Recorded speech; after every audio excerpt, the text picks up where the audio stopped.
All right. Hey, everyone. We were back live Sunday night. We skipped last night because UFC was going on. It was the worst UFC that I think I've ever seen, and there have been some really bad ones. But sometimes you pay just to watch all of your guys lose, like all 5. So that happened. I should have just went on live last night and came out here with you guys. It would have been way more productive. But I also feel like people are doing things on Saturdays and Sunday. They're kind of winding down. So, you know, we're just kind of coming in here to wrap up the week and kind of just talk about a few things. So last live we talked about pretty in depth about marine batteries and all the different types: lithium, lead acid, AGM, chargers, advancements versus, you know, improvements over time. And so that was pretty cool. But now, obviously, from the batteries, you need to wire the boat. So we're here to talk about all the wiring stuff. So wiring is probably like what I'm most known for. Yeah, it's all about framing and building these little boats and stuff, but it's like the video showing how to do all that. The wiring ones are the ones that have trended the most. They're always in like my top 5, top 10 videos. And then sometimes it's some of the builds and everything, but it's mainly the wiring. So we're going to have a live Q&A here. Chris should be jumping on here. So some of my guys from the TV Nation like thing, you know, my company, they should be in the chat. So hopefully Chris gets it and he gets in the chat and figures it out. That way, while you guys are asking questions, we can have some people.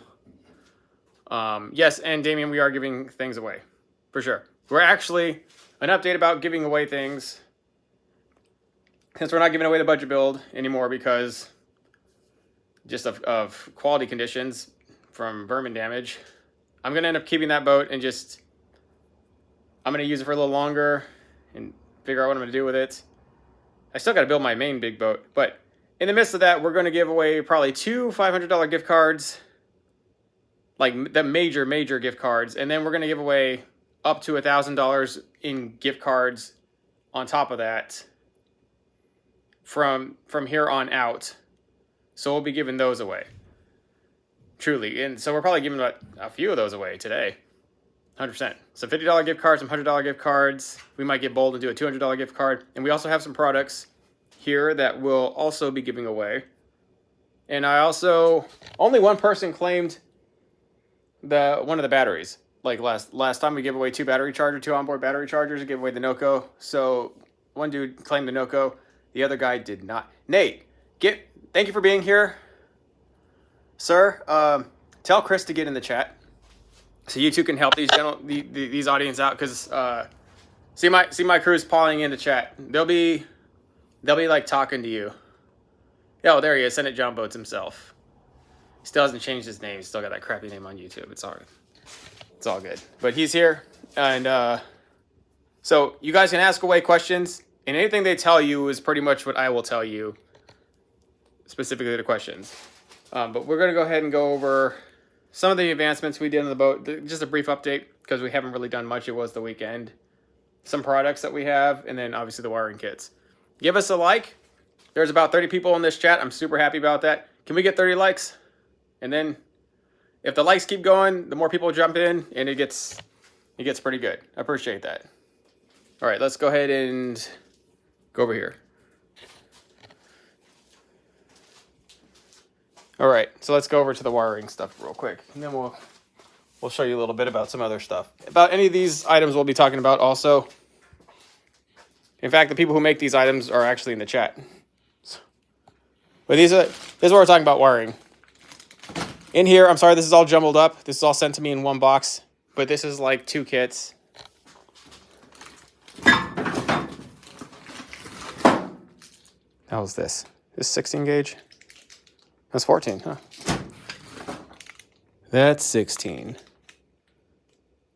Yeah. All right.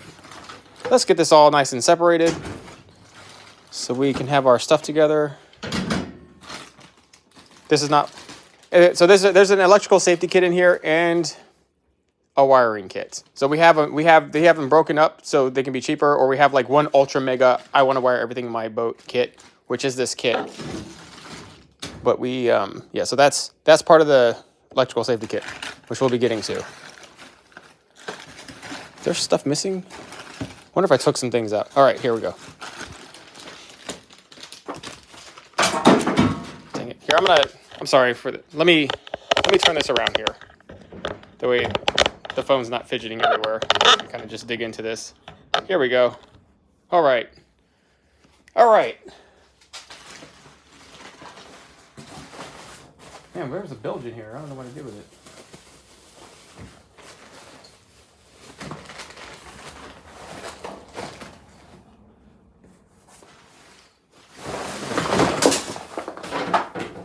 Sweet. All right, the only thing that is not in here right now is a bilge pump. And it was in here, and I don't know where it went. So it's like, it's lost in the garage. But it was here. I swear it was here. Anyways, let's get into it. All the wiring that we use in boats, we've known since forever, for a long time, to not go and get Romex or any sort of like construction grade wiring. It will not work. Long term, you'll be wiring your boat. You'll be rewiring your boat in 6 months.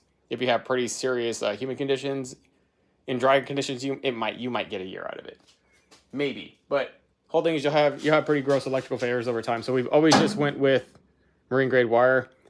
Anchor Marine is kind of just naturally taken over everything, and they're the most prominent like wire company to just do it. So we're more or less have just got on the bandwagon, got them. There are some other things floating out there.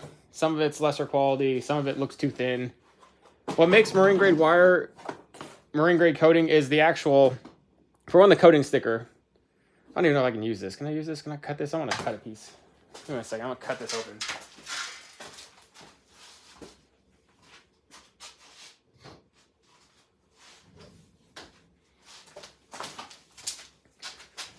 By the way, this is an Anderson connector. You can get these on Amazon for like $10. And these are extremely useful for trolling motor connections or battery charger connections. This is actually to a battery charger. That's a homemade connection I made. We're just going to cut it up, though, for science. All right. Heat shrink bunk connector. Oh, I'm going to get that, too. Let me show you something. We'll get that in a second. So we cut that off. And so you see the coating. If I had cheaper wire to show you, I would show you. If I could change lenses in the live, I would do that. But I cannot. But you see that's in there? That's tinned. That's tin copper.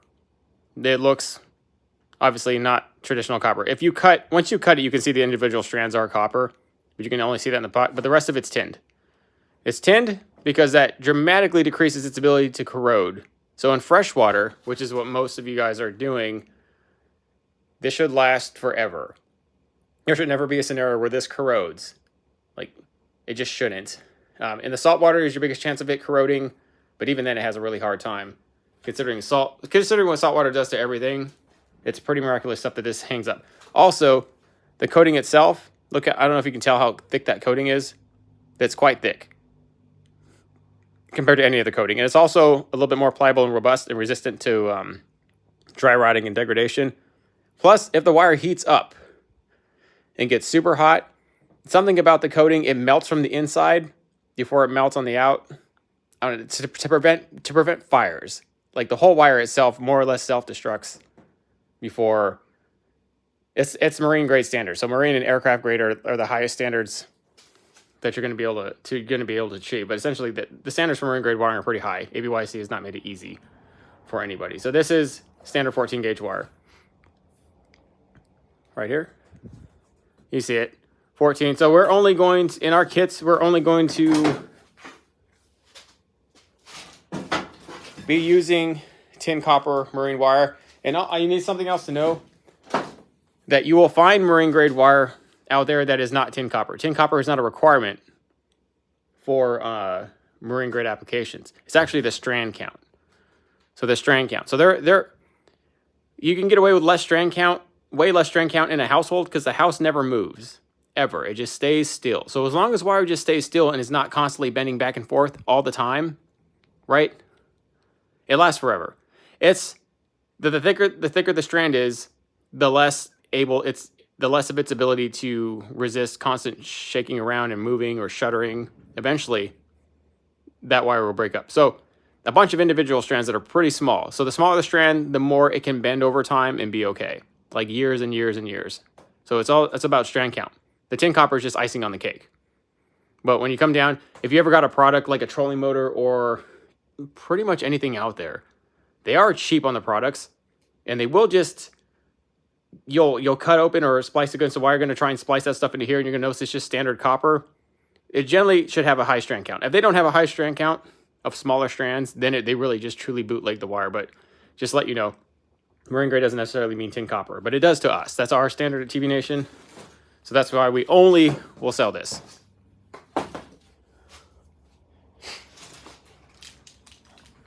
And to be truthfully honest, I've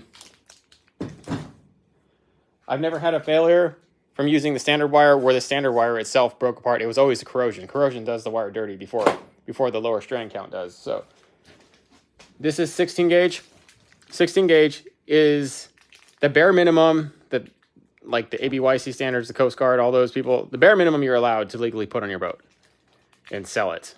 Like for your own boat, you can do whatever you want. They do make Anchor Marine 18 gauge, and I think even 20 gauge. I don't know why they make that. You can't use it. And maybe they can use it in some of their applications, but on a boat, it's supposed to be illegal. Maybe I just don't. So we only, for that many reasons, we only use 16 gauge. Some of the people I know only will use 16 gauge for almost everything. All the accessories. We don't necessarily trust that. So, like I love 16 gauge for LEDs. And for some more basic, like low voltage accessories. And it's overall easier to work with. It's smaller. It's smaller. Let me show you something here. Let me go get something.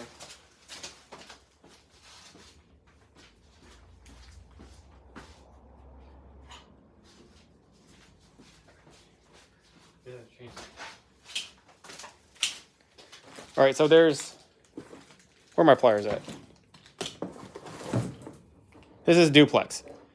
You could order individual strands of this. We order duplex because it just comes just like this. It's a million times easier when you get a whole wire grouped. And they also make triplex and quadruplex, I think. So it's like this. Take a knife. Get on a flat surface. Very just carefully run a straight line down the middle. Now they actually make a tool that'll do that. I think it's a stupid tool, but they make it. And then there it is. There it is. This is our whole test piece. We'll be running back to this in a little bit. You can do that with any of these. 16, 14, we really do like on most accessories, and longer strands of LEDs. So if you're starting to run LED strips, I do like 14. Like if you ran 14 in everything, you would not have to worry about a whole lot. So there's other things people have said. Like I've been critiqued by a number of electricians over the time. Some of them contradict themselves. They all claim to be professionals. I don't know if they're pretending. They probably are. Like generally, but I have taken what they said seriously. But generally, you can tell when they're like a real electrician. They got like the personality of a cardboard box, and they're just chewing your ass. So that to me is my experience as most electricians. When I was in the military, there was like these electricians. They're the exact same way. So,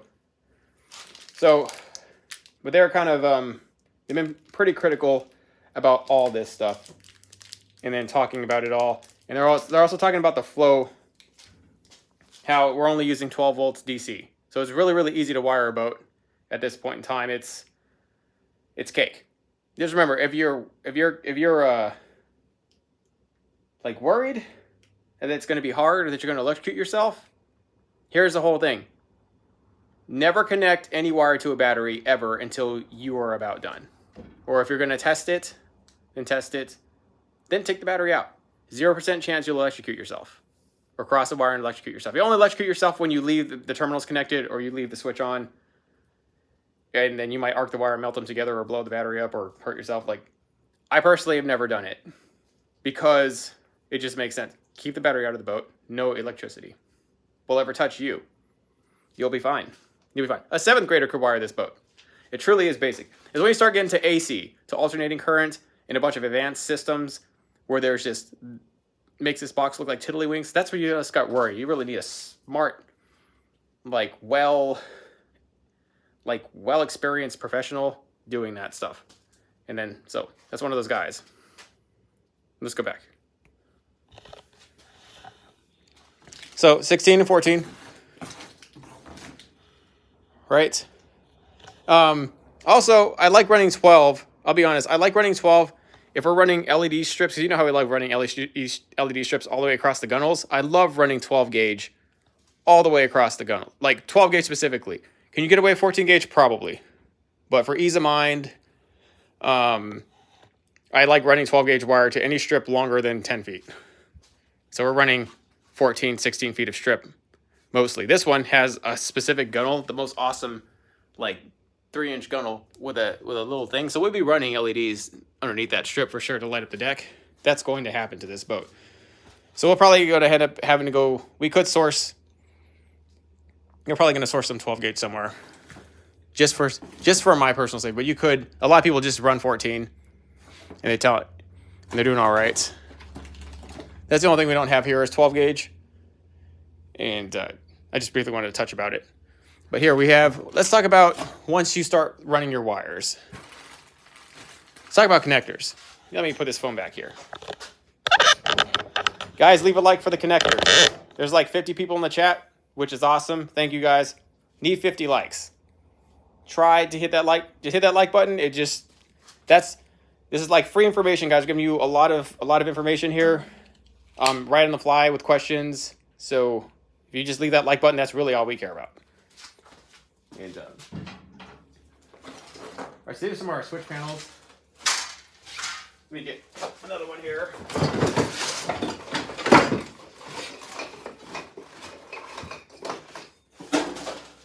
We also have custom switch panels. Chris, are you still doing these?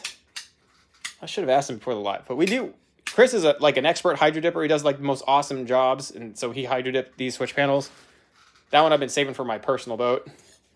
And we got these carbon wrapped. I cut a hole in here for obviously for a little, USB charger.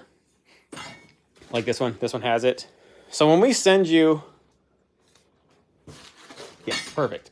So when we send you these panels, they don't come pre-wired. But they have the wires here. You can use these. And a lot of times I don't even do that, and I like them not pre-wired because I'll piggyback, I'll daisy chain them with these. Like I'll end up running my own clusters. And this is how you wire it. They got the instructions right here. So it's the accessory, this one. That's how you do it. Not this one. If you do this one, certain lights will always stay on. It'll still work though, but some lights will not ever go off. This one is the one you need to run. This one. So it comes to tell you how you do it. And if I had a chance, I would pull out an already pre-wired one. But we've had a few videos out here. I'll link them in the description later, possibly in the card, to show you these guys. But I mean, it's pretty easy. You link them here, and then you just keep chaining them together, like daisy chaining them in a loop. And I just like it. I like doing them my own because then you can guarantee the best wire. If you buy those pre-wired ones off Amazon, it is the worst wire, and a lot of times those go out. These also come with a warranty. From our most basic ones to our more advanced ones, we warranty the switches. So if the switches go out, like our company warranties. If you get them from Amazon or from China, they might warranty them. I don't know. We also have individual ones. Did I get another one of these in here? If you don't want all this nonsense, like this is a lot, right? And you're just, I don't need all this whole extra paneling or this, or you have a real slim profile on your console or your area, and you just want basic switches. You do provide nightlight switches in 3, 4, 5, and 6. I think even as low as 2. They have several different options just for these. But let's get into connectors. These are spade connectors. Let me see if I can pull one out here. This is what actually you would daisy chain. Maybe we'll create a daisy chain right now. You guys want a daisy chain created and we wire this thing, then I can show you that real quick. But actually, I can show you right now with, because these do come with wires.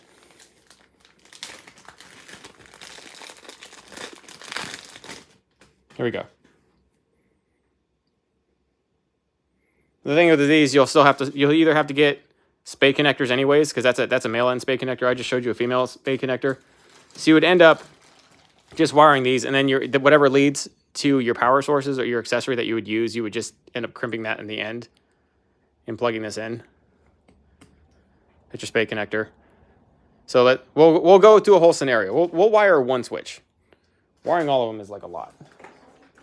So this is based off of the accessory switch power source.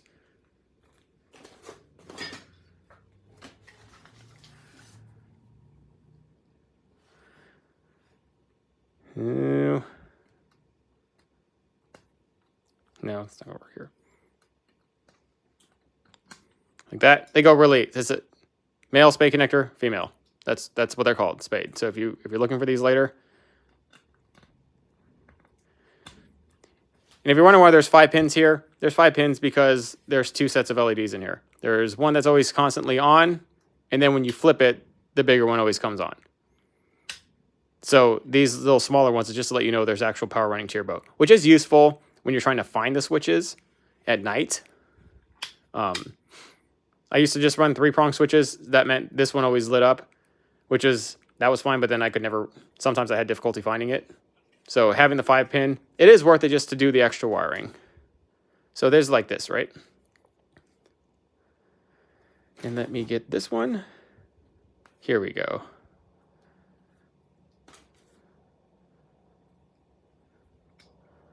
So we'll wire like this to this. Now see what we're doing here. You see that?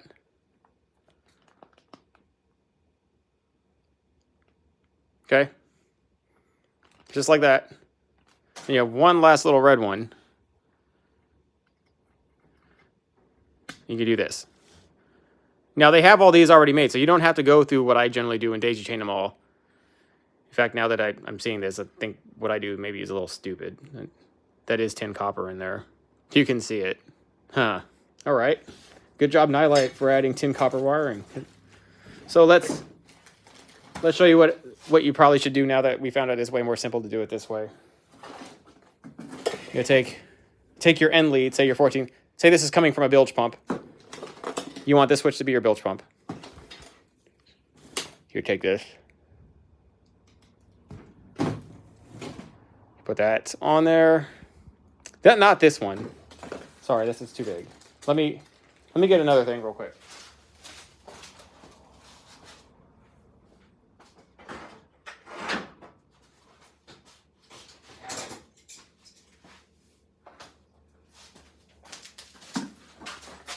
And before I show you this, I must give you a disclaimer. By the way, leave a like, guys, for all this stuff I'm about to waste, just to show you how to do it. Give you a disclaimer, guys. You're supposed to only use ratcheting crimpers. I don't even know if I have a pair here. Do I have a pair here? No, I don't. So you're supposed to only use ratcheting crimpers. That's per ABYC standard. You're supposed to use those because they give a fully boxed crimp around the level versus just pinching it here like this, where it only pinches the top and bottom. It doesn't necessarily crimp the sides, but the ratcheting crimpers will give you a full overhaul crimp. I have not liked them because they almost always tear the heat shrink. Whenever I'm using nylon connectors are extremely robust, so then it works. But they also, they go out a lot. No matter what quality, you can get Klein crimpers. You know, like the electricians who get on me are all about Klein. So I went and got some Klein crimpers. Things are pieces of crap too. They go out. So, and then you can't always tell because it feels like they're ratcheting tight and then the wire just flies out. So I have just used my old trusty one. I just wanted to do a disclaimer. This is what I use. It's not what you're supposed to use, but I'm going to use it for this demo so we can flip it around.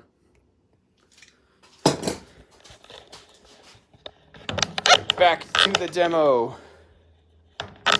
Oh, come on. All right, got it here. For the sake of keeping everything kind of, because I need these, because I'm building a boat, so we're just going to go into my personal stash of nonsense. And by the way, when I was talking about nylon versus heat shrink is obviously better. But this is still marine grade here. This is nylon. These are non-connectors. The nylon coat casing is really robust. So when you crimp down this, you could crimp down this like with ultimate strength to the point where it would easily tear through this and it will not break. So the end's exposed, but if you're in freshwater, the marine environment is not going to be, you're not going to be able to corrode that wire. Like, unless it's just submerging it in water all the time. Though these are better. You know, you heat shrink these around the end, but you got to be a lot more careful when you crimp them. So, and also, yellow is 12 to 10 gauge. Blue is 14 to 16 gauge. So that's why we give you, in this thing, blue and yellow. Right? Yellow, blue. A lot more blue than yellow. But we give you butt connectors to join two pieces of wire together. And then we give you ring connectors, which those go right directly to this. Those are what you're mainly getting from it. Obviously spade connectors. And then, okay, well, so let's get this done before we get too far ahead of ourselves. Let me get a spade connector. Just a random one. Our heat shrink one in here. Heat shrink one would be a little bit more useful, simply just because we're doing it. So here we go. There at that.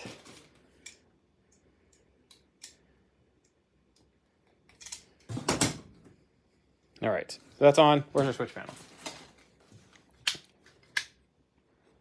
Okay. This is the outgoing, right? What it says, right? Outgoing. That's the outgoing wire.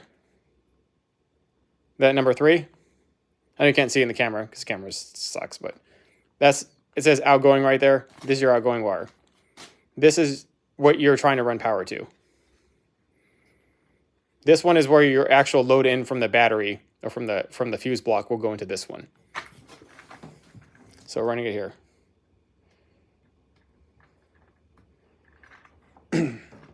You could technically join these two like this. You could also do this too. But what you're going to have, if you do it this way, is a string of individual wires like this. Like ganged up 2 wires. Which is fine. I mean, we could do that too here.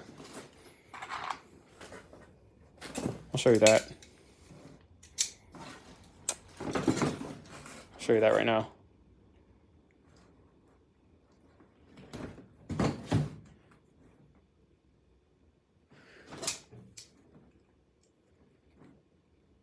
Now, see, that's a nylon crimper. See how bad I'm like torquing on that thing on purpose.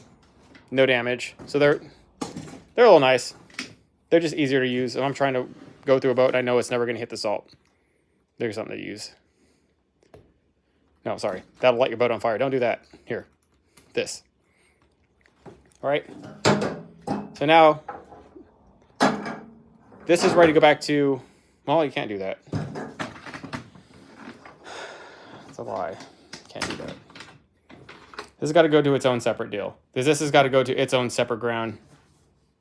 The only way this works is if you tie them together. So this is more or less how you're going to do it. This is why I end up running daisy chains. You could actually just get all these wires, because they come with a lot. You get these kits, and you can chain them together.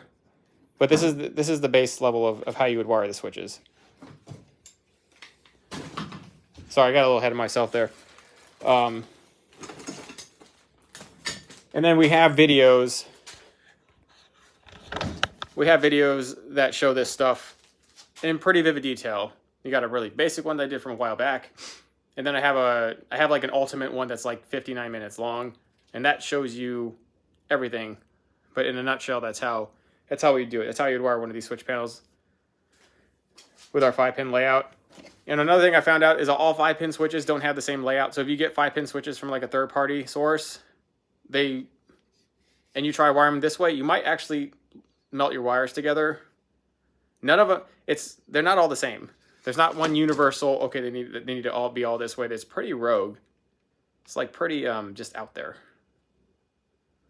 So it's nice that with ours you actually get a whole switch thing, because I will say that's not a thing that you always get with anybody else. And all right, so let's go on here. Let's move on with the process. All right, guys, 50 people on the chat, 40 likes. I like it. Can we try to get 50 likes? 50 likes would just be nice. That would set an all-time record for our live stream since we started doing them a week ago. We're trying to get to 100 likes, but 50 is nice. 50, because last time it was only like 10, which is like, it hurt my feelings slightly. I got over it though, you know. So here, all right. So this wire, what we can do, we'd have to daisy chain. I just daisy chain these like this. Let's daisy chain them. Screw it. I could talk about it, but let's just do it. Why not? Let's open up another one of these. It'll just go better if we do it this way.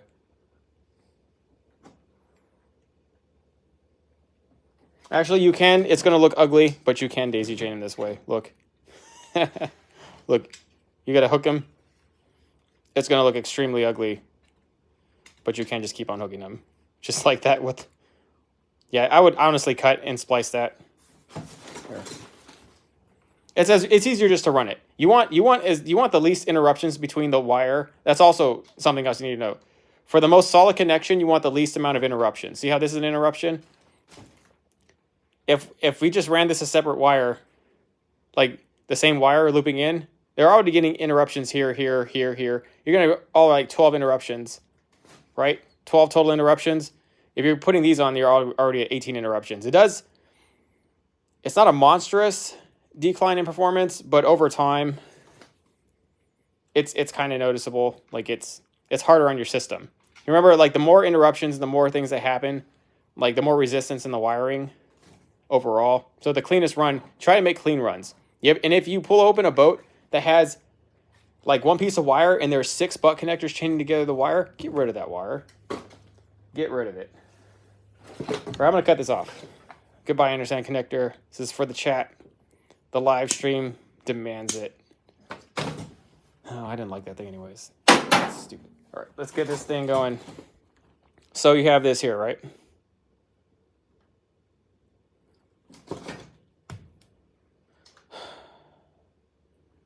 You know, that actually probably could have worked.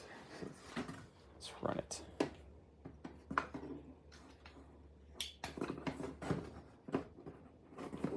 Oh, no. All right. No, that one is not. Okay, so this one's just going out to an accessory, okay? So this one's going out to the accessory. Do not power the wire that's going to the accessory. That's bad. You'll like. So this is the one that's actually the power in. If we look at the switch here.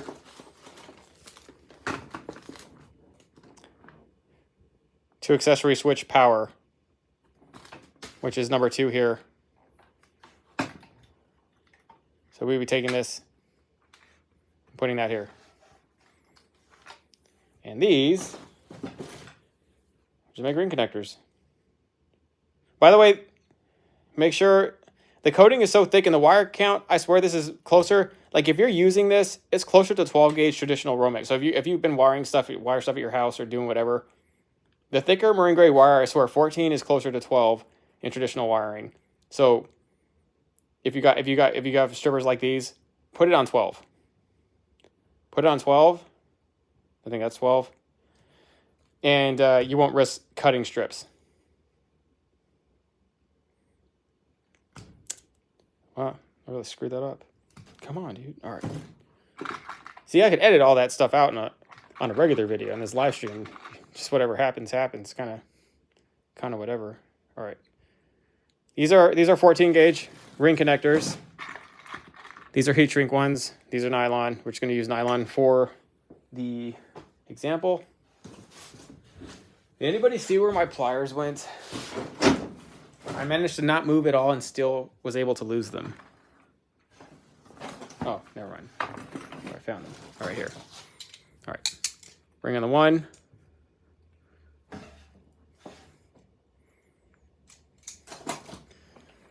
Ring on 2.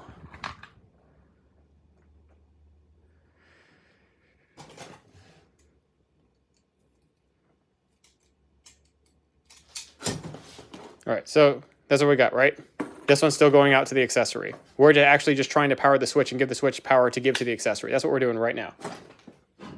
So you take your trusty little 12 gang. And I would recommend running 12 gang for your boat accessories. We include a fresh little 12 gang right here. This is like a used one. Now I gotta get a Phillips screw. Hold on. Hold on, guys.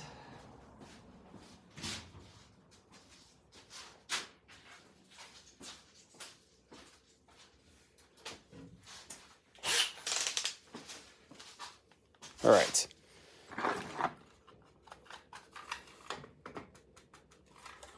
Nothing's really on there. Oh, okay. All right, so here's what we got. This is a standard fuse block. And we normally have been using the Blue Sea Systems one, but we found these ones. They do the same thing and they're cheaper. And they actually, why we like these ones a little bit over the Blue Sea, is when there's a fuse that's not working, these light up. And you immediately know which one is not working. Versus, because it gets really complicated, even if you like label these sometimes. And you have little individual ports for labels that we also do include. See these? Those are for the actual, I believe. Yeah, look at all these. You get all these too. When you get one of our switch panels, like we don't hold back. Look, bilge pump. Since we're wiring a theoretical bilge pump. Let's go ahead and say we're going to connect it to this one right there. Oh, you would put bilge pump. Probably cleaner than how I did it, but yeah, it'd just be like that. But you know, bilge pump ain't working, come and look at it. And if it's lit up, then you know it's not working anyways. All right. So I'm going to adjust the camera angle. By the way, if you lose these screws, they're really hard to replace. You're going to have to find a specialty screw at Ace Hardware or something. And it stinks.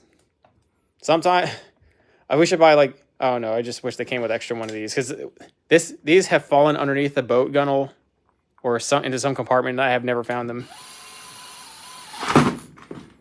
Damn, chuck setting. All right, make sure your chuck setting's slow, all right? Like number speed 3 or 4. So that's on the power. There it went. You saw it in live. I just lost that one forever. Freak. I'll never get that back. All right. Let's see. I have spare ones because I've done that before. So I've like already compensated for that fail, but I'm just telling you what. Try and do this in an enclosed area where if that thing flies, because they fly. And there's nothing you can do about it. Now I just got a useless port. All right, there we go. This one's actually supposed to run this way for the flow.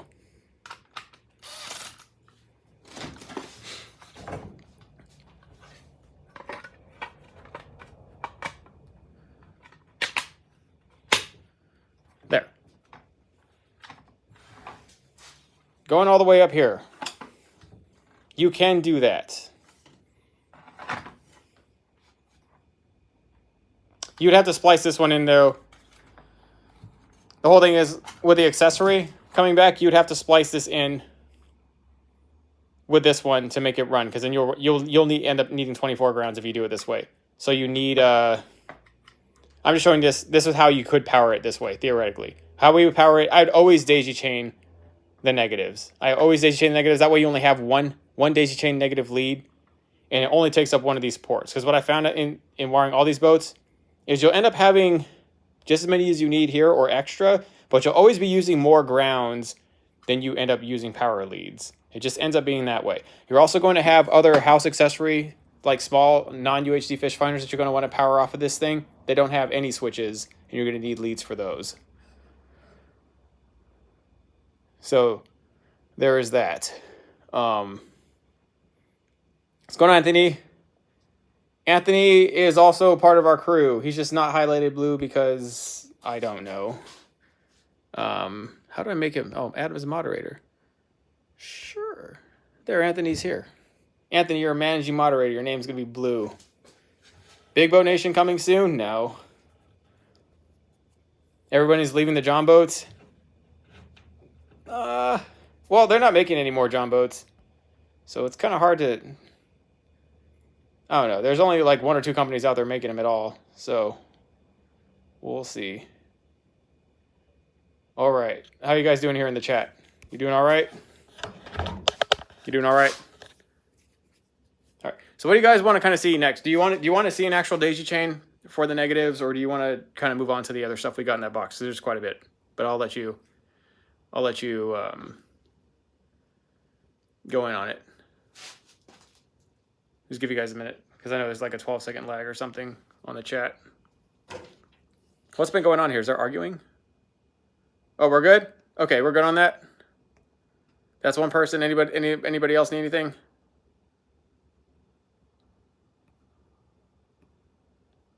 All right. All right, you guys all right in the chat? Is it like going nuts in there? All right, no fighting, guys. Come on. Let's move on. All right, let's go back deeper into this whole repertoire of accessories.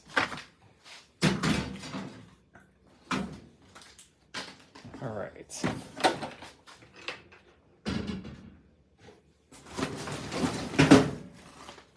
that's how you run that. And then from here, obviously,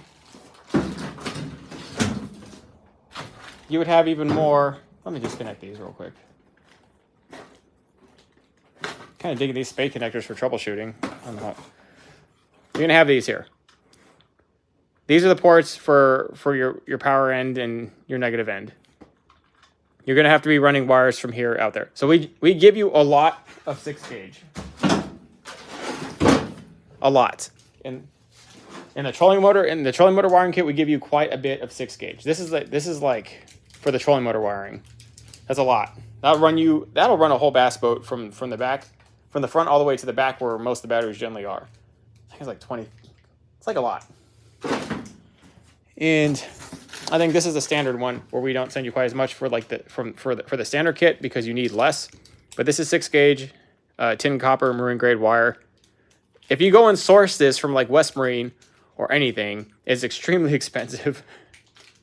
And so we try to buy in bulk, so we try to be very competitive with them. Plus, we give you pretty much the exact amount you're going to need anyways.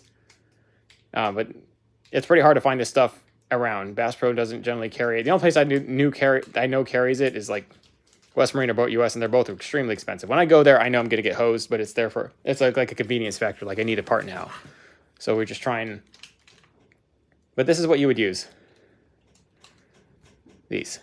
Let me see. Just show you how to get this off.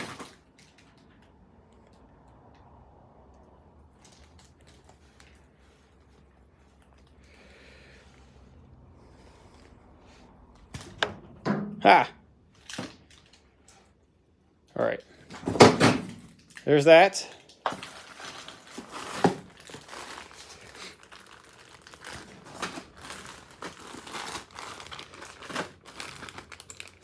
And then these are what you would just refer to as battery lugs. You can get marine like heat shrink connectors. Like I think these are 8-gauge heat shrink connectors. They only make them up to 8. To find anything at 6 or bigger, you're just generally not going to find it. They stopped really making traditional ring connectors at 8-gauge. But this is soft pink. And they're like specialty item. They're really expensive for like 2. And so normally at that point in time, you're switching to battery lugs like this.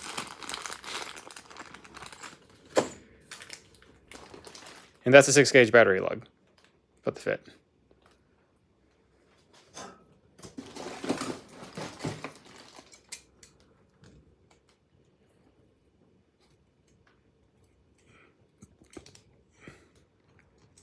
If you're worried about this connection, flip it around and hit it again. I mean, finding a ratcheting crimper that'll fit this big of a deal, that's a real super specialty item. So I don't even know where to find that. But I do know if you just work it around pretty good like that, it's good. Then we include the amount of heat shrink that you would need. Like so. So we'll go ahead and, hold on, give me a second. Let me get my machine.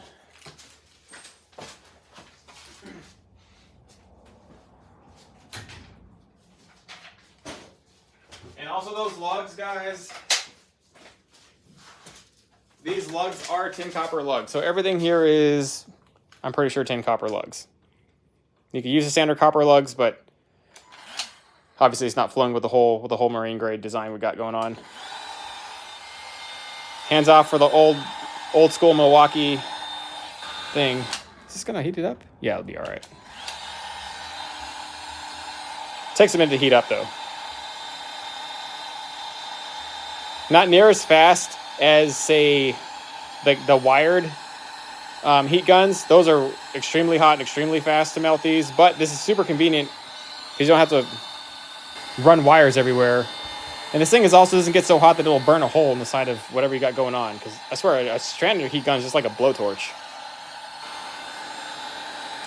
There. That seals it up. That's how you do that connection. And this one, this is already a pre-used one. There's going to be washers in between these two deals. All right, there's pieces off here, but there's going to be washers that sit flush in here that allow you to mount that right on there. And there's also going to be a lock washer. This will be like a set of 3 washers between these 2 bolts. And just know that that's how it's supposed to be, but just for example's sake. That's the negative end. Stupid. All right. For example's sake, don't ever put it on the negative end. For your own safety, your own personal safety. Don't put the positive to the negative end. All right. This is why you never wire the boat until you're absolutely sure you went over the design a few times. I mean, put power to the boat with a battery. All right. There. And this would run like that. Then you'd have your negative running out like that. And though the negative will just go straight back to your battery. For the power, well, let's show you where the power would go to. Okay, come on. Come on.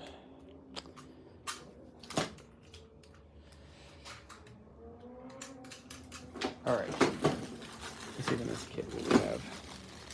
By the way, if you have to join 2 pieces of wire together, like generally people are having to join trolling motor wires, you're going to have to cut off those stock ends and join these together, because 6 gauge is generally the universal standard for trolling motor. You can go to 8, but you might as well just run 6.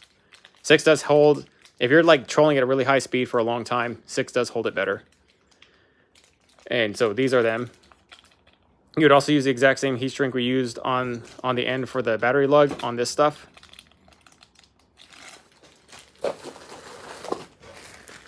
Let me check in here. So one of these is a trolling motor kit. This is the trolling motor kit. Locally. Yes, this one is. Okay.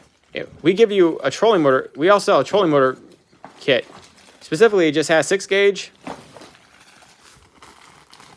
Longer, because obviously for the butt connectors, give you a few pieces of longer ones, plus shorter ones for the end rings. But we give you bigger end battery lugs, and we'll show you why. First, we'll show you the circuit breaker. We give you a 50 amp circuit breaker. You can also go all the way up to a 70 amp. But generally, most people find a good place in the form of like a 60 amp. I do like 50 amp because if you're in colder weather really affects how everything senses overheating. So if you have something that is a little bit more sensitive at less amps, it's a little bit better. I like it. If this is constantly clicking and this is going off, and then you go to check your wires and none of your wires are hot, then you can move to a 60. You'd be all right. So I wonder which one is which. Both these were in here. So I don't know. Chris, give us an answer in the chat about why you got a 50 amp and a 70 amp in the kit. Now I'm a little 70 amp specifically for the trolling motor. for 36 volt, because generally they do a cutoff at 60. So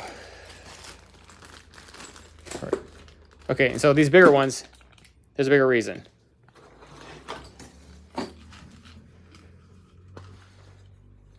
This is a cutoff switch. So the difference between a cutoff switch and a selector switch that looks exactly like this is it's only going to go to green and off. Now, if you have a battery selector switch, you'll have different points, and you'll have like 3 of these. That means it can choose between multiple batteries or join multiple units together to power from one battery. But for example's sake, and really all you need, you would run this. So you would run this. This is just interrupting the positive. This is interrupting the power. So you run one power here, and then out here, and then the lead coming this way would go to your battery, and the lead going this way would go back to your switch, to your fuse block, and then your negative would just run to the battery negative end. However you plan to do that. But cutoff switch. So that's the main cutoff to your whole power. So you always want a cutoff switch. Just cuts straight power off from everything to your boat. You just want that for safety reasons. If anything's overheating, you can stop it right at the battery cutoff switch. And it's always just nice because some accessories always bleed power over time, and you never know. So your boat can sit for a month, and you think your battery's fully charged. You charged it a month ago, or even 3 weeks ago, and nope, it's not.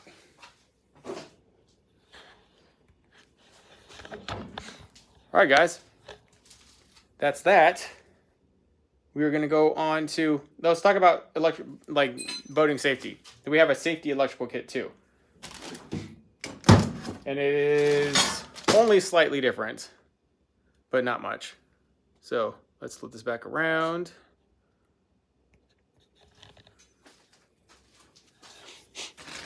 This is bilge hose, because we had a bilge pump in here. So the boating safety kit comes with everything you would need for actual boating safety. All the things that some people say you don't need, but you absolutely do need. So that's bilge hose for a bilge pump. That is, I still don't even know where it is. It's probably underneath the boat. There's that. Then we give you a front nav light. And we don't give you a cheap one either. That's an actual LED. So you remember the cheap ones that just have problems? This one has actual LEDs in it. You can even shut it off up there. That's pretty useful. So you don't have to actually go all the way back to the switch panel to shut off your front nav. You can just, if you're up there and you need it off because you're fishing. I don't know how it is in everywhere, but in Arizona, when you're like trolling or not at full power, you can go ahead and turn the front one off. It's like if you're actually fishing and you're just trolling at slow speeds. And there's this one. This is the rear. And then it comes also with a pole light base. And this is pretty standard for what we do. And then we also give you, because this is all jumbled up, some of this stuff is actually there for the electrical safety kit to include a little bit of wiring and some other stuff. If you look up, I actually pinned all products to this live stream. I don't know what it looks like on your end, but I pinned the Weekend Warrior wiring kits, the trolling motor wiring kits, the graph wiring kits, and the boat electrical safety kits. They're all pinned to this one, and I'll also put them in the links in the descriptions, and they show you exactly what you have, but it's a concoction. But the bigger deal with the safety kits is it just gives you the lights and the bilge and the stuff to hook it up with. But it has to go ahead and hook up to your main accessory fuse block. So let's go on to the graph. And you really, if you're running a non-UHD fish finder, then the standard, like, let me find a non-UHD fish finder just to throw out there for example's sake. There's one floating around here.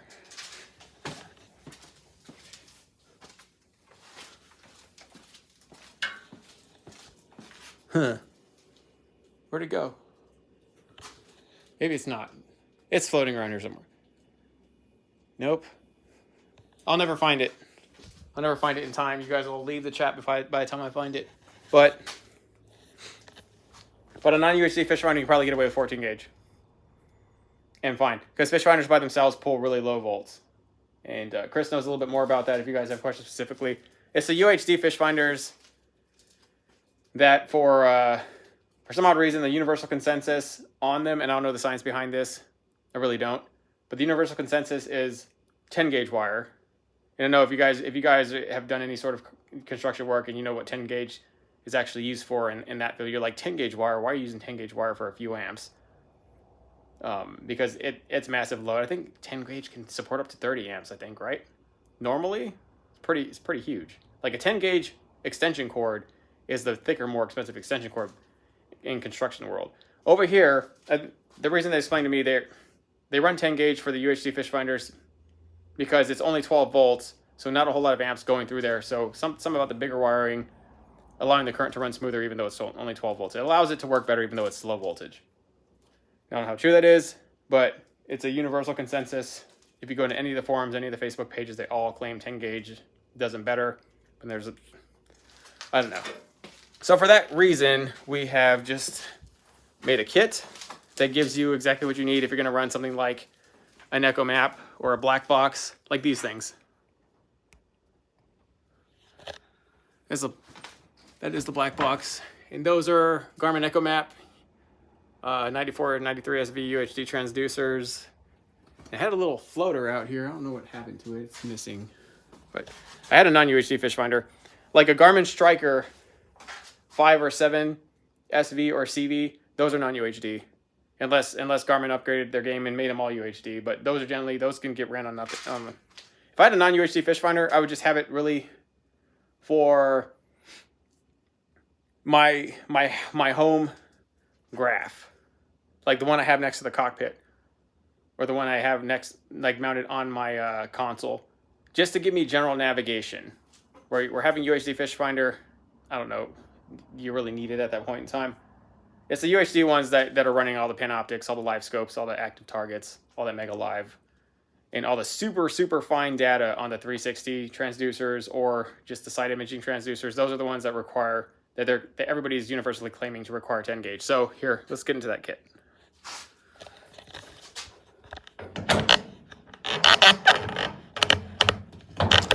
All right, so I'm gonna shoot this thing. Oh, it's still gonna, I'm sorry guys. All right, there we go. So we'll give you a pretty copious amount of 10 gauge, which is also, the thicker it gets, the more expensive it gets. So if you buy a whole roll of this stuff, it gets pretty serious. So we try and give you the ideal amount of what you think you'll use right here. We just cut it. You also don't have to worry about getting a whole giant spool. You have to worry about doing stuff later. And we include in here a smaller one. So you kind of want them all to join right in here. Right? Just how we showed you on the other one earlier. So people are running 2 and 3 UHD graphs, or you can run all your graphs on this, to be honest. Not going to terribly matter. But this is much easier just to put somewhere. Right? But you do not, on the UHD ones, you do want to run a separate one of these, which is why we give you one. And we don't want you to pair, like, it's not recommended that you pair your UHD. Here, let me get that switch panel. Say we're running all our stuff on a house, and I have actually seen this in in real time, where I've actually seen this in real time where in boats that I have wired. In boats that I have wired everything on there. Like all the stuff on there, including my transducer. And that was back when I had like an HDS like a Lowrance HDS Gen 3 with their like 3D imaging scan. And they had that big long thing, looked like a gigantic, you know what. That thing was like sticking out the back of my boat. That thing, when you would hear it, you could actually hear the transducer was loud, and you would know when it's going down. So when I had all my accessories on, right, I had all my gunnel LEDs on. Every time that thing, this sonar went off, you would watch my lights dim. So it was just like Morse code. My lights would be given like a Morse code message. So they were fighting for each other for power. So that is going to affect the way your fish finder reads the bottom, and it's going to affect the way your entire boat is running overall. So if you're running massive amounts of LEDs to look cool in the water, you'll look like you're having shortages or some sort of weird issue if you're running the fish finder on that whole block. So that goes away when you separate the blocks. Okay, one battery, 2 different blocks. This is for your entire boat.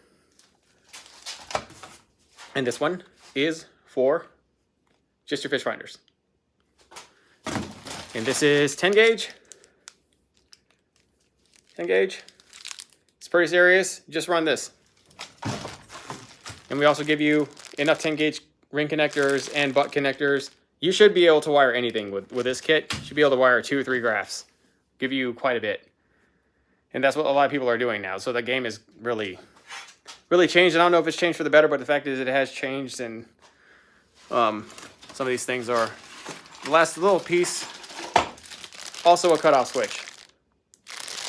The cutoff switch specifically for like the black box. So for the Garmin units, the LVS32 and LVS34 transducer, they don't shut off. They are just constantly running power. And I think that's kind of stupid. The first one, fine. You know, like the LVS32, you know, fine. That was your first running unit, whatever. But the 34, when they made that one a whole lot better, that was when they should have put like an on-off switch. They didn't do it. They didn't do it.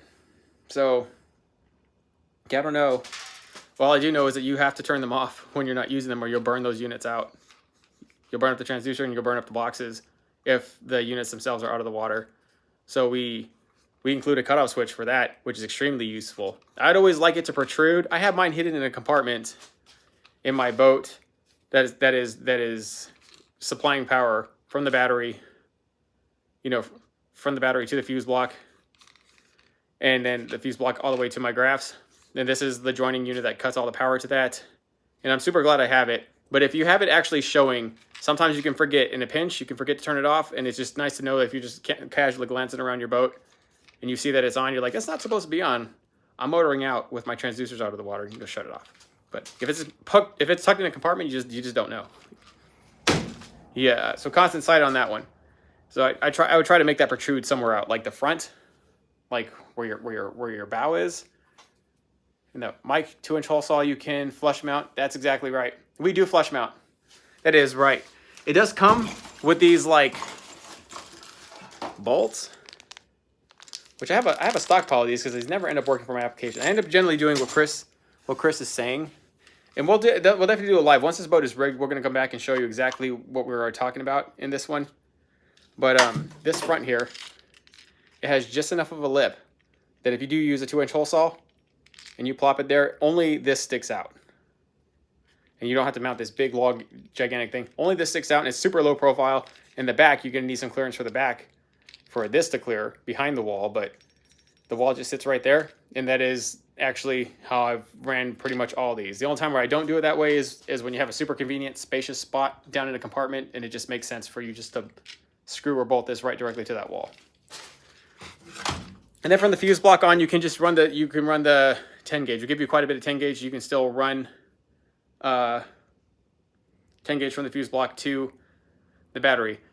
And if you wanted to go, you could increase that up to 8 gauge. We're not going to supply the 8 gauge, but if you wanted to, you could do that. We have not seen a difference. The reason that it's 10 gauge for everything, as Chris explained to me earlier, is that there is no picture difference. You can't tell. And all the people that we've talked to that do professional wiring, we got a lot of feedback from them, and they're running it this way. So we're a lot of research and a lot of collaboration with other people who are actually in the business doing it professionally for a bunch of people competing in tournaments. They've helped us design these kits. And then just over time, the whole community, I think wiring is maybe one of the more stressful things for people, but it definitely doesn't have to be. You just got to remember that it's DC, 12 volts, that's it. You're not running a 110 or a 120 or 240. You just got to, and then obviously it's way less, it's super hard to electrocute yourself. Again, I must admit, without a battery in the boat, it's super hard to electrocute yourself. All right, guys, let's talk about some of the accessories we got.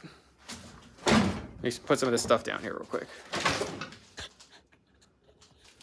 Because we're coming down to the end. That's pretty much, we actually got through that a lot faster than I thought I would. So pay no attention to the large mess into this boat. Show you for the end, and then we'll go to some giveaways, because some of this stuff we're actually going to give away. So this is actually what's going to go on this boat right here. This is our like Gen 2 graph mount for larger fish finders. And the reason this one fits any size fish finders is because the graphs, the gimbal mounts, they fit on each side of this bar. So it doesn't actually matter how big or how small they are, there'll always be enough room to clear. So 10, 12-inch graphs go right on here. And they have obviously the ports to run the wiring through and all the cables through. They have enough different hole sizes to fit pretty much everything else. We've found that out over time. This is all bent and welded up and powder coated, and it's ready to go. And you also can flip this around. See, it's got a kind of a cosmetic front edge that kind of looks cooler in whatever direction you want, or you might want it right flush on a wall. So you got that vertical edge. You got the trendy edge and the vertical edge. So this could either go here or flip around here. And it'll work either way. Doesn't actually matter. It's just a lot of versatility. A little bit more expensive than our house graph, our Generation 1 graph, which is still our most popular one, but it really is awesome. And for like a little short house graph that you like want, say on your console or even up here, say this gigantic mess wasn't up here, and Christmas lights, guys, Christmas lights. I was gonna put those on the boat for a live stream, but I thought it would be corny. I didn't do it. I bailed. This little shorty, I'm going to use this shorty actually on a console for a navigation fish finder. We were talking about the non-UHD just that you're just having for general navigation and water temp and stuff. We're going to be running that on this one. And this one actually, it turns. If you see the lever here, let me see, really hard to do this with one hand. Let me see if I can clamp this thing.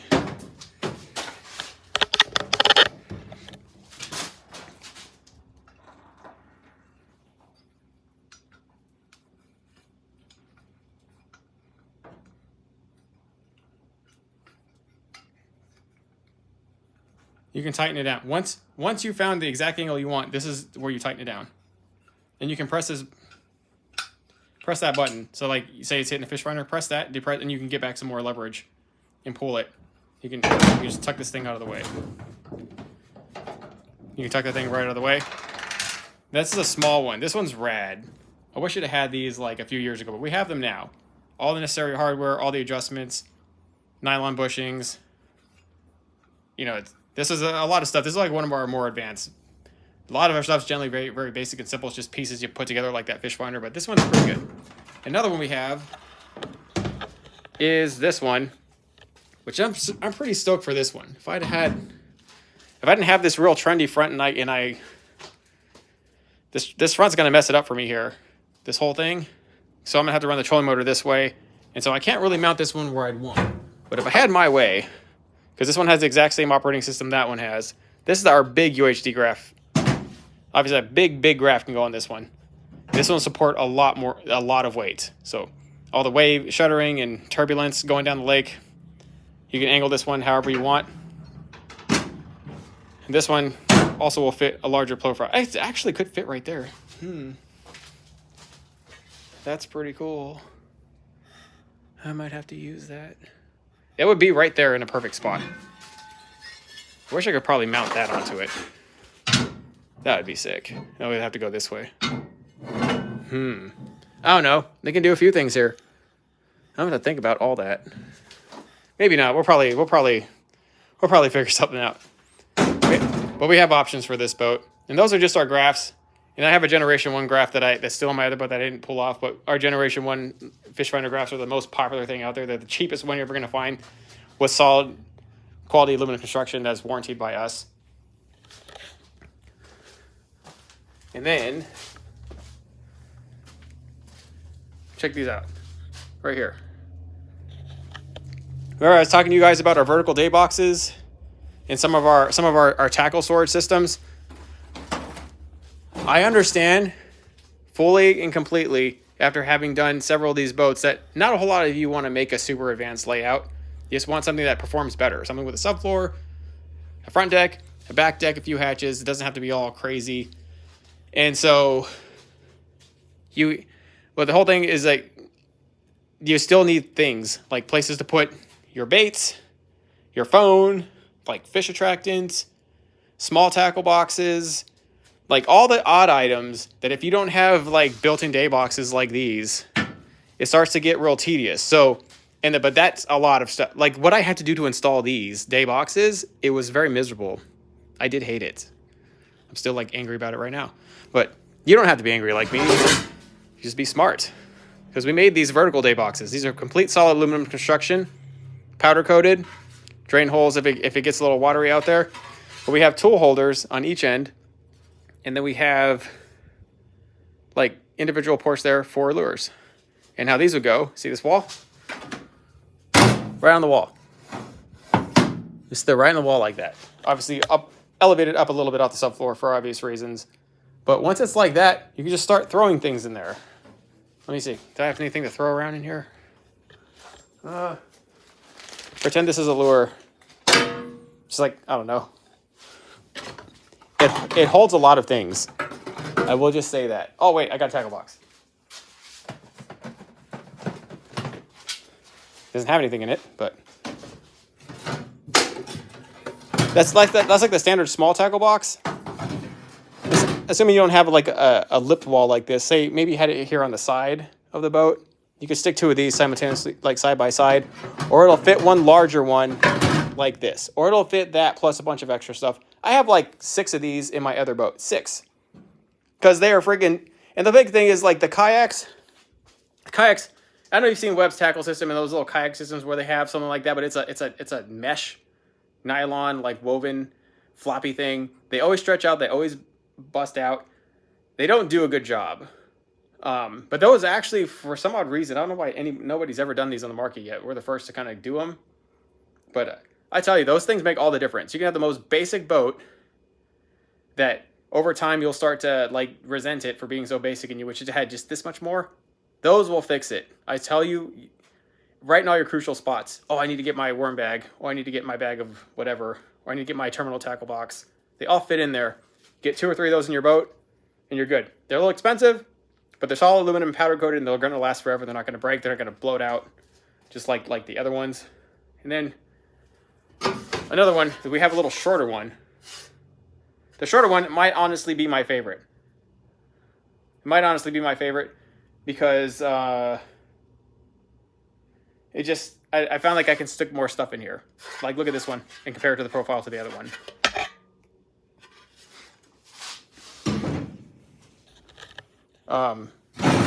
That one here, the profile is just so much smaller, but that allows you to stick more things in there. Oh, check this out. I found them. Look. This one, you can shove these in there, but obviously it's a little tall.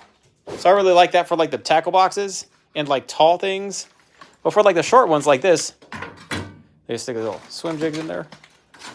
Then you can see the heads. You know what you're actually using. Right? Check this out. Who uses this color? This color is useless on my lake. I think it's really popular pretty much everywhere else but where I'm at. All right. You can see it.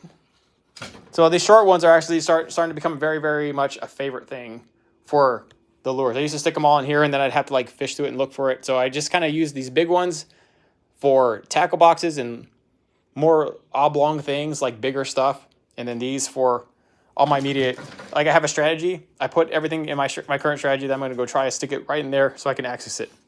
Different colors, different sizes, different shapes, just all go in there. And they're all along the wall of the boat. So if you have a symmetrically square cockpit, it works really well. So this boat has still got flared out sides, but it will have symmetrically vertical sides, at which point we will be having several of these in this boat. So I vow to put these vertical day boxes in all my boats. Somehow, somewhere down the line, I have failed to really emphasize how great they are, no matter how many videos I do about them and telling people that these things are wonderful, but I don't know. I can't do it in this live. I can't do it at all. So let's look at some other stuff we got. By the way, if you're in the chat and you're new, hit that like button. We're trying to get to 100 likes, guys. At 100 likes, we'll start giving things away. All right? We'll start giving gift cards away, start giving away some of these things.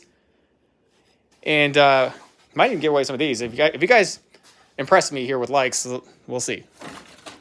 I got a garage full of things that gotta go. I'm just saying there's a lot in here. Let me talk about a little bit about our corner cat. So we have standard gear caddies that are horizontal, that mount. They would do really well on a vertical wall like this, just any part in the middle. Then we have these corner caddies. So say you're building a deck, or your deck's built, and you got your vertical walls in. Let me go. I'm sorry, it's one hand. It's tough. These go right here, like that.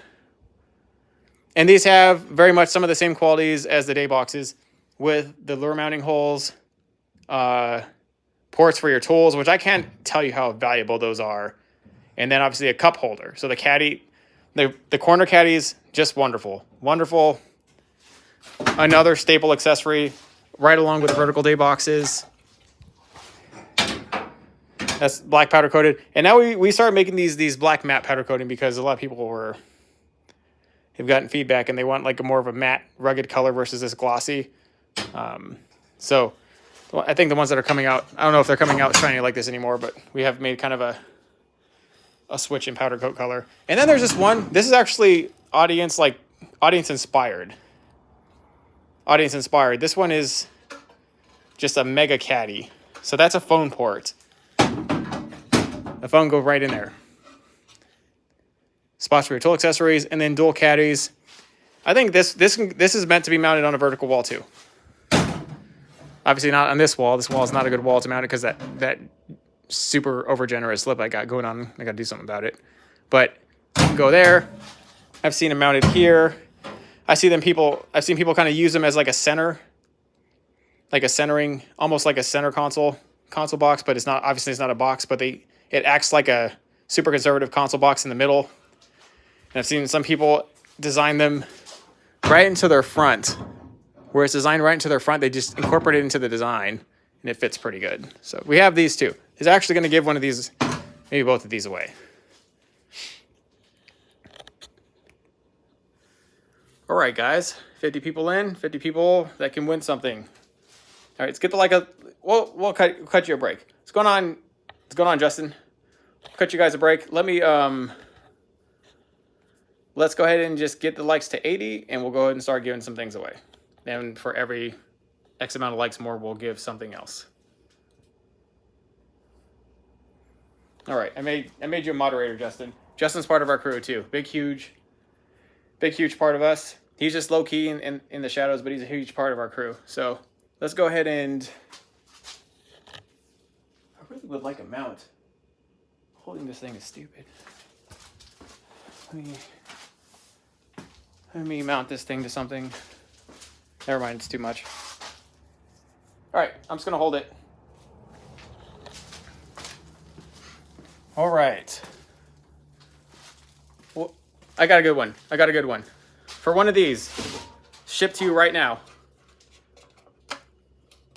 Hey, how's it going? Hey, one of these shipped to you right now. Guess the safe working load of this boat. This is a 16-foot John boat. I have the capacity right here. What do you think it is? Let's see. What you guys got?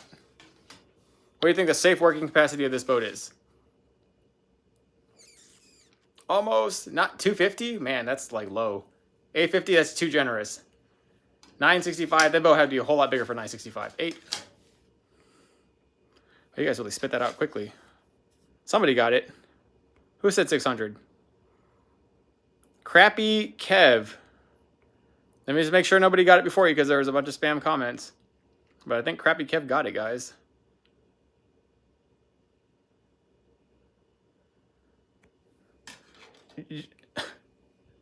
Chris, I can't actually see the comments unless I go like this and scroll. So, but I think Crappy Kev got it.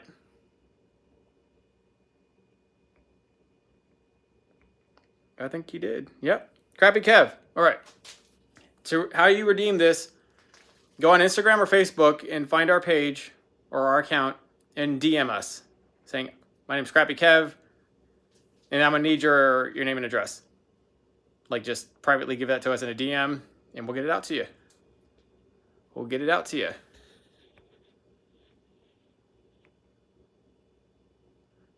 Yeah, Damien, it's 600. Yeah, it's 600, Damien. So, don't worry, we got more questions. We got more things. We're also gonna give 2 of those away, and then we're gonna give a few gift cards away as well.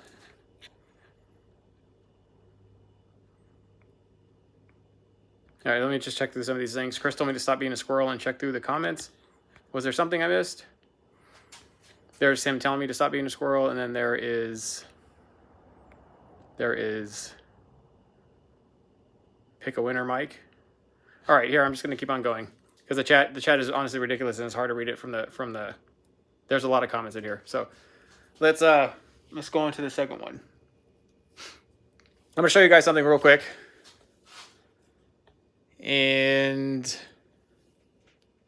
tell me what size of tubing you think this is. I'm just gonna flip the camera around real quick, and then go. What size tubing do you think that was that we ended up framing all those day boxes in?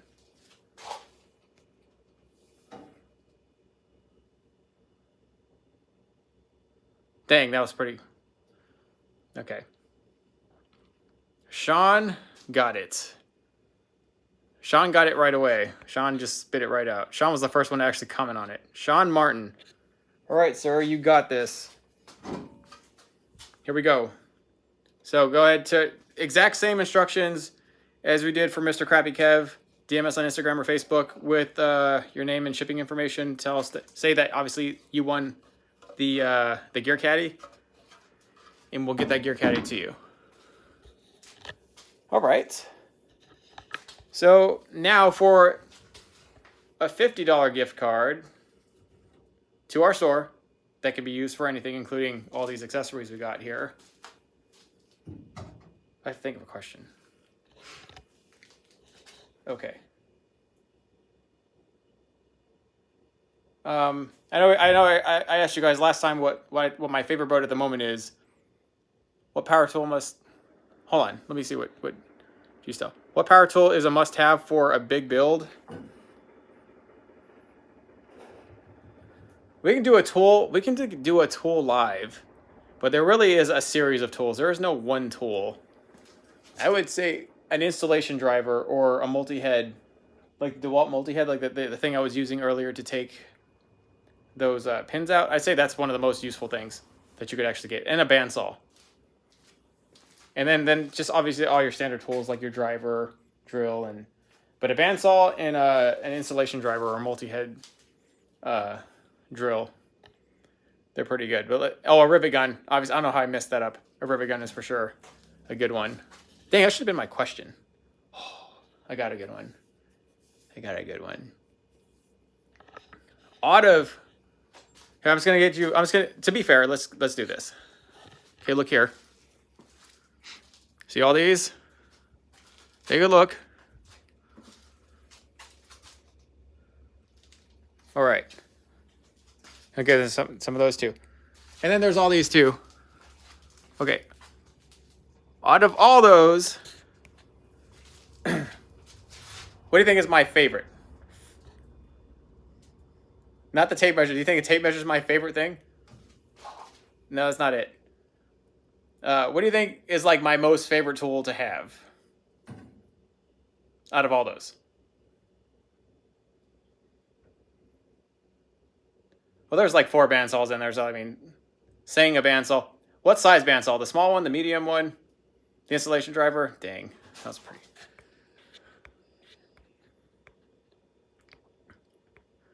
Okay, whoever said the installation driver first, dude, that's a lot of, Dan, there's a lot of you guys in here.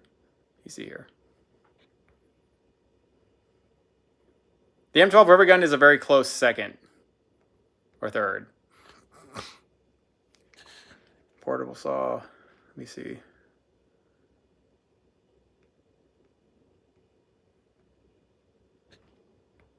Somebody said it.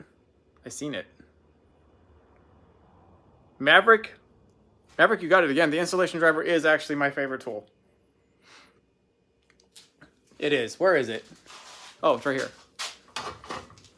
This thing. If you guys want to know a must-have tool you just need for anything, but definitely for fabrication, a multi-head, like DeWalt makes, it's called DeWalt multi-head, Bosch Chameleon, or Milwaukee installation driver, this is like my favorite thing because it has 3 different types of heads, including this obviously angled head. It's just nice. It's got variable chuck settings. It fits in odd places. It has made my life the easiest. All these other things they make the build go better. But I tell you that the installation driver will change your life. That's how good it is. So go ahead, Maverick.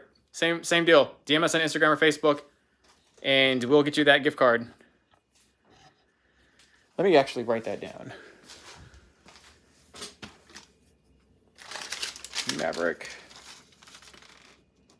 Sorry, this is super awkward, but I want to make sure I got it.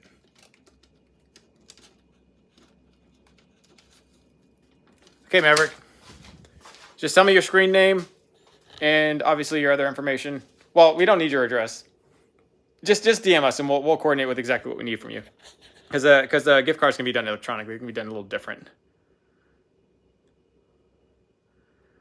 I haven't asked what yet, Nate. What are you talking about?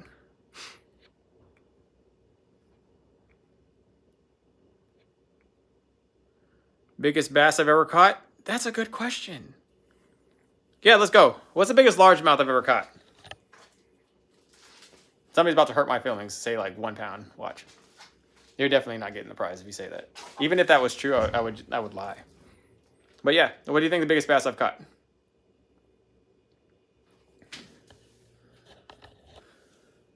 £12? You guys are super generous. Dang. Damien has got it. It's 8 pounds. Really, BJZ Fishing, you said 8 pounds, 4 ounces. I really don't want to discount you for that. It is actually 8 pounds, and it's out of this lake, and it's out of one of my baits that I made. Not a 10 pounder yet, not even a 9 yet. But so here, I'll tell you what.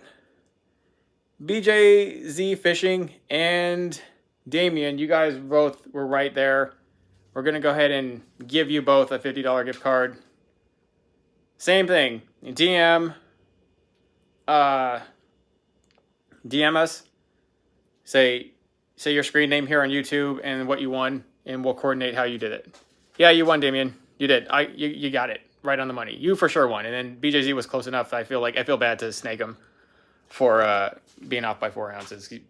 I don't know, 4 ounces. It's still 8 pounds, even if it's 8 pounds, 4 ounces. So you got it. You got it, guys. That was awesome. I mean, hey, Nate, since you're such a good question maker-upper, make up another one. Oh, I got one. So Nate and Chris and a few other guys, even Anthony was floating around in here in our live earlier. All of us collaborated really big down south to do a boat for somebody. Where was that at? Our last Tin Can Crew meetup to build a boat. Our last build that we did together before we got too busy to do anything. Where was that at? South Carolina, I wish. Right in Charleston. Hottie. Dang. Dominic, you got it? Kind of. I don't want to discredit Dominic. Dominic Glimpse, stay on it here. Hold on. Lake Chickamauga. So you guys are saying the lake and the boat, but where was it at? Where was it at? You know what, Matt? That's pretty close because it was there. I mean, obviously, where's Lake Chickamauga?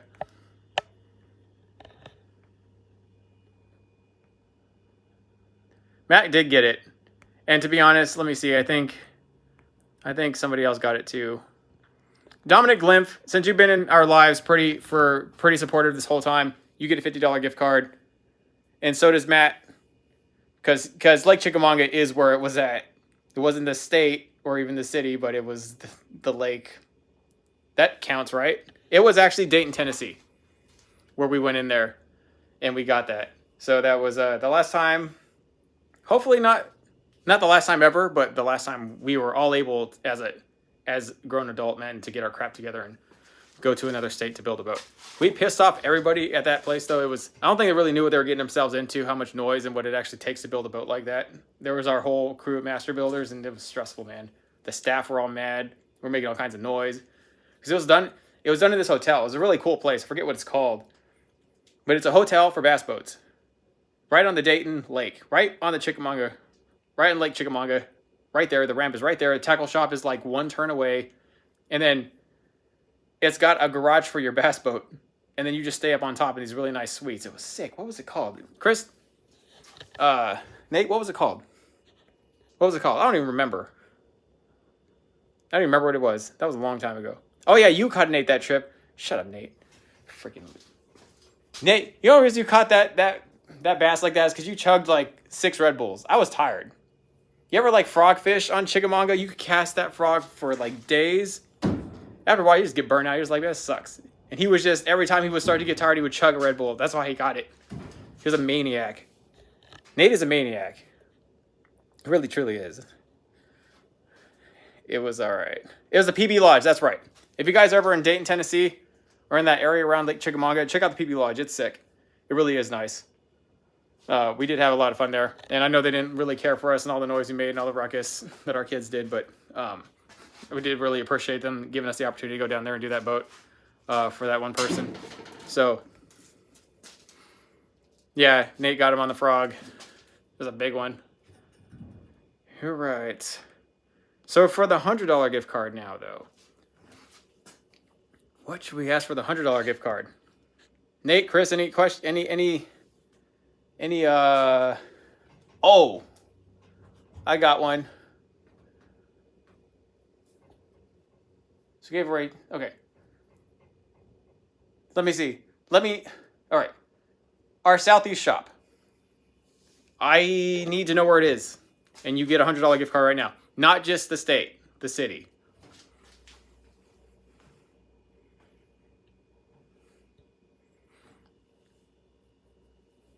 See what you guys got here.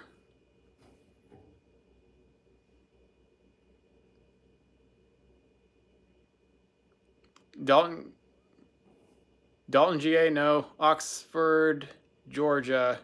So BJZ Fishing said the whole thing. So, oh, you guys are so, I feel bad to snake you guys, even though you're right. So obviously you knew Oxford. You know it was in GJ. All right. Dang, Crappy Kevin, BJG Fishing, man, you guys are killing it. All right, fine. You know what? We're gonna go ahead and give it to you guys. There's a few that actually got it. G-Style Fishing was just a little late to get to it, but you got to be quick on that phone screen or on that keyboard. I'll tell you what, BJG, G-Style Fishing, you've been here for a minute. We're gonna give you and Crappy Kev. And who else got it? And BJZ Fishing. How about I give you each, I break it up and give 3 winners versus just one. So each of you get another $50 gift card. Yeah. So you guys all each get some more money, like the 3 of you, versus just one of you. With that, because we can only really give one of those, like a higher gift card to like to one person. So Pete Garcia, you won. How'd you win?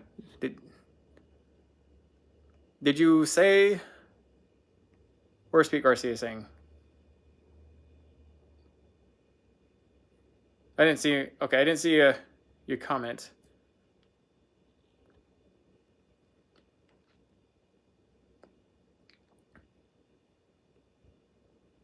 Oh, he won his lottery ticket? Sweet. That's better than winning a gift card. All right. Congrats, guys, on the winners. I'm going to have a better, like, more well thought out strategy on how to ask better questions next live. And so we're going to give away some more gift cards on the next live too. So everybody, please, everybody who won a product, please DM us with your name and address and your screen name saying what you won. And anybody who won a gift card, please also DM us with your screen name and tell us what gift card you won, and then we'll tell you on what we need, whether it's going to be a physical gift card mailed to you or it's probably going to be an electronic one, in which case an email address or something is going to be, probably an email address will be needed to send it to you. You guys are awesome. Thank you much for tuning into this live, and it's the best live we've had, so hopefully tomorrow's will be better. Let me know what you guys would like to see for tomorrow's live. Hopefully this boat will be done a little bit better, a little bit faster. One thing I do want to show you guys before we leave is I know we have trolling motor mounts, I don't know why I skipped this over. I meant to get it when I was doing these things. But I know we have standard trolling motor mounts, but this is one of the, you ever seen those ones where they just look super clean at one of the Bass Pro shops? Like showboats. They have that super clean layout with the cup caddies and the tool holders. Well, we made one of those to drop into any boat now. And so that's this one. Just except for in the front where it kind of slopes up, it just goes straight back. And you have a whole caddy that goes right on top of it, covers up the wire. And the wire comes out here. Then you got tool holders and cup holders. And I'm extremely excited about these. These are another one of our products that I guess we've just sucked at marketing them, because there's some products where you don't understand why they don't like do better. That's this one. This one's really nice. And then obviously the day boxes. Anyways, guys, I want to thank you for being here and tuning in live. Catch us in live tomorrow, where we'll not have all this mess here. We'll have other cool things that we'll demo inside the boat. And hopefully the boat will be a lot farther along to where I can actually show you some cool things. All right, see you guys.